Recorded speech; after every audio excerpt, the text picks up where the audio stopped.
మార్గాలు ఏం చెప్పుకున్నా నిన్న యజ్ఞము దానము తపస్సు వీలున్నప్పుడు యజ్ఞం చేయాలి, మరి విధి లేని వారికి దానం చేయాలి, దేవుని గుళ్ళకు నిర్మాణాలకు దానం చేయాలి. తపస్సు అంటే భగవంతునికి మనస్సు అర్పించాలి. ఈ మూడు చేసిన వారికి స్వర్గానికి మార్గాలని చెప్పాడు.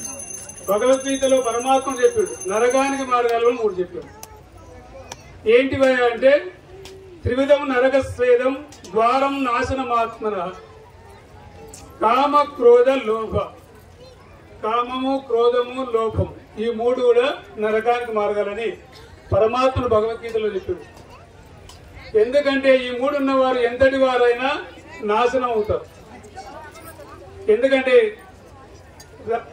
కామము చేత రావణాసురుడు, క్రోధము చేత హిరణ్యకశ్యపుడు, లోభము చేత దుర్యోధనుడు, ఈ ముగ్గురు కూడా నాశనమైనారు. ఎంత వాళ్ళు పరమాత్మని మరి వాళ్ళు తపస్సాచరించి భగవంతుని మెప్పు పొందినప్పటికైనా కానీ ఈ మూడింటి చేత నాశనం అందింది.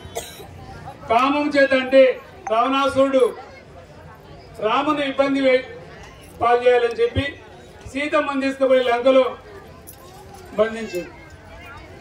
ఆ లంకలో బంధించినప్పుడు రావణాసురుని భార్య మండోదరి, మరి అందమైనటువంటి ఆ మండోదరి, ఆమె ఉన్నాక కూడా సీతమ్మని తీసుకుపోయి బంధించుకున్నాడు.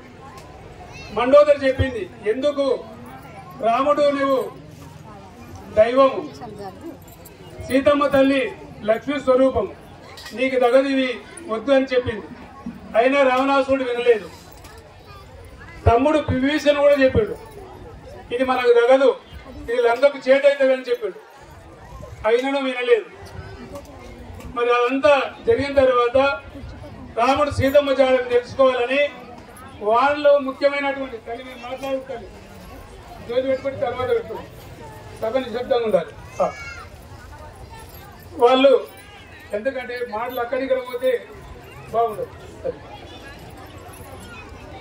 అయితే ఈ వానర సైన్యం మరి వాళ్ళు ఎవరైతే మరి సీతమ్మ జాడని తెలుసుకుంటారని ఆలోచించి ఆంజనేయ స్వామి అయితేనే మరి జాడ తీసుకుంటాడని చెప్పి ఆంజనేయ స్వామికి వారిని పంపడం జరిగింది. ఆంజనేయ స్వామి లంకకు పోయి సీతమ్మ జాడను తీసుకొని మళ్ళీ ఆ జాడను ఆమె దగ్గర అంగుళీయం తీసుకొచ్చి రామునికి ఇచ్చి అది నిరూపించాడు చెప్పి. రామాయణం అంటే చాలా వివరంగా. తర్వాత రావణ్ణి సీతమ్మని తీసుకెళ్ళాలంటే రావణ్ణి వధించాలి. ఆయన సామాన్యుడు కాదు రావణాసురుడు. మరి వారి నుంచి ప్రారంభమైంది. రాముడు భరతుడు అనుకొని కొద్ది ఆలోచించి పంపించాడు. మళ్ళీ చేద్దాం యుద్ధం పోయిన తర్వాత రాముడు కూడా కొద్ది ఆలోచన చేస్తున్నాడు. రాముని దగ్గరికి వచ్చి మరి ఆయనను జయించాలంటే నీకు ఒకటే మార్గం, సూర్య ఆదిత్య పారాయణం 3 సార్లు చేపిస్తావో ఇది నీకు జయాన్ని కలుగుతుంది అని చెప్పాడు. ఆ సూర్య ఆసనం మీద కూర్చొని 3 సార్లు జపం చేసింది. ఆ జపం ద్వారా మరి ఆయనకు విజయం కలిగింది. రావణాసురుని వధించడం, మరి రావణుడు నాశనం కావడం జరిగింది. ఎందుకు నాశనం అంటే రావణాసురుడు అంటే అంత బలాఢ్యుడు అయినప్పటికైనా కానీ కామం చేత నాశనం ఉంది. రెండవది క్రోధం.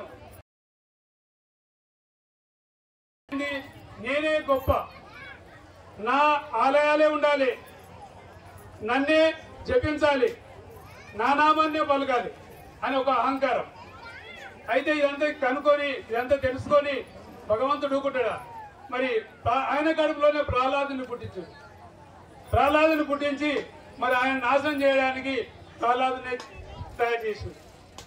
మరి ప్రహ్లాదుడు ఏంది, ఎప్పుడు క్షణం కూడా నారాయణ స్మరణ చేస్తాడు, ఎప్పుడు ఆయన స్మరణ మానలేదు.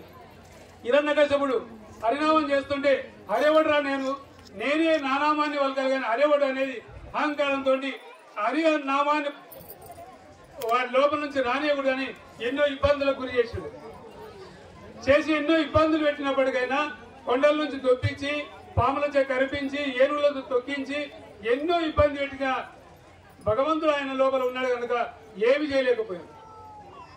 మరి ఎవరు చివరికి అన్ని కూడా ఏ అస్త్రం కూడా హిరణ్యకశిపుని పనిచేయక చివరికి ఎవరు హరి ఎక్కడున్నారా అని అన్నాడు. అంటే తండ్రికి చెప్పాడు, ఇందు గలడందు లేడని సందేహం వలదు చక్రి, ఎందెందు వెతికి చూచిన అందరిదే గలడు, భగవంతుడు అంతటా అనువనుగా ఉన్నాడని చెప్పి. ఎక్కడ ఉన్నారా, ఇక్కడ ఉన్నాడా అంటే ఈ స్తంభం